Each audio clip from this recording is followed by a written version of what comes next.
Өмнөх ажлаа үүрэг хариуцлагатайгаар хийгээд явж байсан хүн гинэт авилгатай тэмцэх газар шалгагдаж байгаа онц ноцтой с ижигтэн болчихсноо мэдээд ер нь юу болоод байгааг нээлттэй тайлбарласан хүн бол улсын их хурлын гишүүн Болд байлаа. Нэг үгээр айж ичилгүүгээр өршөөлийн хуулийг нээлттэй хэлцэх ёстой гэсэн санал гаргасан тэрээр ямар учраас авилгатай тэмцэх газар шалгагдаж байгаа с ижигтэн болж хувирснаа тайлбарлаж байна.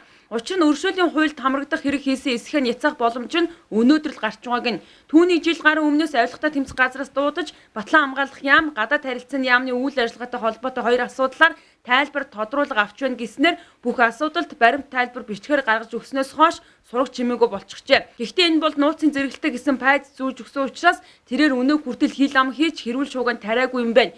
Түүний 800 сая төгрөгийн хохирол учруулсан хэрэгээр авилгатай тэмцэх газраас байцааж байгаа нь утгагүй бөгөөд сонгуулиар нэрийг нь дэвшүүлэхгүй гэсэн санаа гэдгийг авилгатай тэмцэх газрын нүүрэн дээр нь хэлцүүнэ. Болд Батлан хамгаалахын сайд байхдаа өмнөд Судан руу цэргүүдийг явуулахын тулд хөрөнгө мөнгөн дээр гацсан учраа банкнаас зээл авсан байна. За үүний цаана улсыг 800 сая төгрөгийн хүүгээр буюу онц их хэмжээгээр хохироосон гэж үзэн хэрэгт унагсан гэж байна. Нэгдсэн үндэсний байгууллага мөнгөө өгөх нь тухайн үед тодорхой баталгаатай байсан учраас зээл аваад инхийг сахиулагчдыг явуулсан нь улсыг хохироосон гэж үзсэн юм бол эсвэргээрээ нэгдсэн үндэсний байгууллагаас улсад 200 тэрбум төгрөг орж ирэн ашиг тусаа өгснийг мартах ёсгүй гэдгийг хэлж байна. Түүнийг албан хаагчтай орон сууцчлуулсан мөн тусгаалan зарим хүний 35 м2-т орон сууцаар шагнасан гэх мэт хэрэгт авилгатай тэмцэх газраас онц ноцтой сэжигтэн болгочихсон юм байна. Хэрвээ албан хаагчдын нийгмийн асуудлыг шийдэж орон сууцчлуулсны төлөө хэрэгтэн болох юм бол Монголын төрийнхэн бүгд хэрэгтэн гэж үзэж байна. Бас өөрөөр энэ одоо хүнд гэмт хэрэгт шижиглэгдсэн дээр бол бас нэр төрөө цэвэрлэх юм сайхан болцоо гэж бодож байна л да. Зөв нэг зүйл юу анзаарэгдэж байна гэхээр за авилгатай тэмцэх газар намаа нэг их хурл дээр нэлээд шүүмжилттэй уг дуусны маргаашнаас нь бол одоо дуудаж байцаах юм явуулга явагдсан л да. Тэгтээ бол тухайн үед юу гэж дуудаж ирсэн гэхээр Батлан хамгаалах яам дээр ингээд бид ингээд одоо одоогийн сайд болон ингээ өмнөх үеийн одоо тодорхой асуудлыг шалгаж байна. Тэгээ энэ дээр бол танаас тайлбар авах шаардлага байна гэсэн. Би очиж тайлбарыг өгсөн. Гисчээр өглөөгээд за дараа нь энэ дээр бол дахиж шалгалтаа бол дуудана гэжсэн. Тэгсэн одоо өнөөдөр их хурл дээр ямар бичиг гэмтэх орж иж байгаа гэхээр нөгөө хүмүүстэй шалгаж байгаа хэрэг тэрэндээ тайлбар авч ирсэн байна. Шууд над дээр хэрэг болоод бүртгэгдчихсэн. Харин энэ дотор нь бол яг одоо сайдын хувьд бол хариуцлага ямар ч үндэс байхгүй юм хэрэгүүд байж байгаа байхгүй юу? Хэрэгч биш те энэ бол та бүхэн бодолтой одоо тийм ээ. Энийг нууцгаа зарлцсан. Тэгээ тайлбар өгж болдгоо, өөрийгөө хамгаалж болдгоо.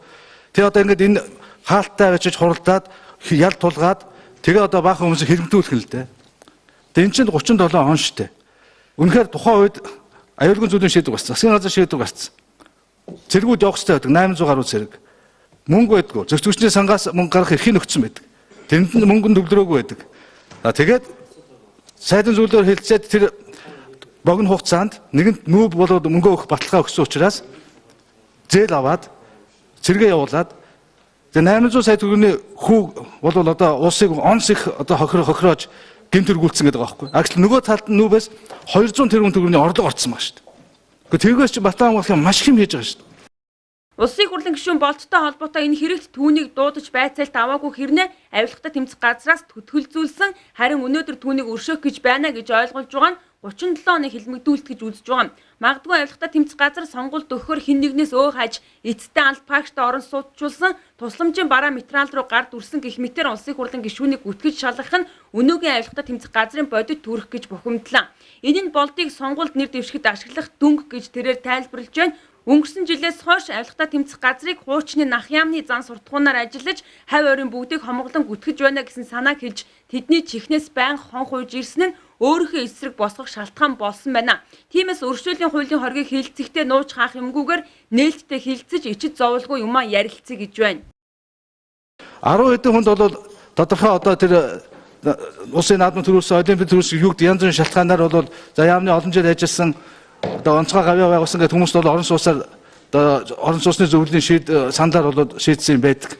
Тэгээ 10 хэдэн хүнээс нэг хүний нөхцөлөөр нэг 44 сая төгрөгийн үнэтэй 30 квадрат метр 35 квадрат метр талбай одоо өгсөн байна. Энэ одоо улсыг онц их хэмжээний хохирол учруулж гэмт хэрэг үйлдсэн байна гэж. Гэхдээ тэгвэл тэгээ одоо тэр бүгдийг яагаад ингэж ялгаж байгаа? Бүгдийг л хамруулалт. Бүгд гэмт хэрэг юм байна шүү дээ. Ерөөсөө Монгол улсад энэ төрийн яам тамгын газар ажиллаж байгаа хүмүүсээ орон сууцны дэмжлэг үзүүлдэг, орон сууцаа шагнадаг энэ бүгд чинь бүгдээр л гэмт хэрэг юм биш. Яагаад ганцхан намайг ялж байгаа? ямар зорилгоор энэ хүнийг одоо холбогдуулж ингэж ялж байгаа. Энэ бол өөрөө бол зохион байгуулалттай байхгүй. Өршөөлийн хуулийн хоргийг хүлээж авбал авилга албан тушаалын гэмт хэрэгтнүүдийг энэ хуулийн гадна үлдээх гээд байгаа. Харин өнөөдөр хориг хилцэх үед авилгатаа тэмцэх газрын сагсаа тэргүүтээ албан тушаалтнууд гишүүдээс нэлээд хорслын үгийг сонсож байна. Баянсэлэн гишүүнээс ахуулаад өөрийг нь 8 сарын турш хэрхэн тарчлааж байсныг нь сагсаа прокурорт эргэн сануулж байх жишээтэй. Харин хамгийн ихээр хэлмэгцэн хүн нь болд гишүүн болж хувирж байгаа тул авилгатаа тэмцэх газар ба түүний хооронд дахин гал авалцлаа. Энэ бэ соёмаа.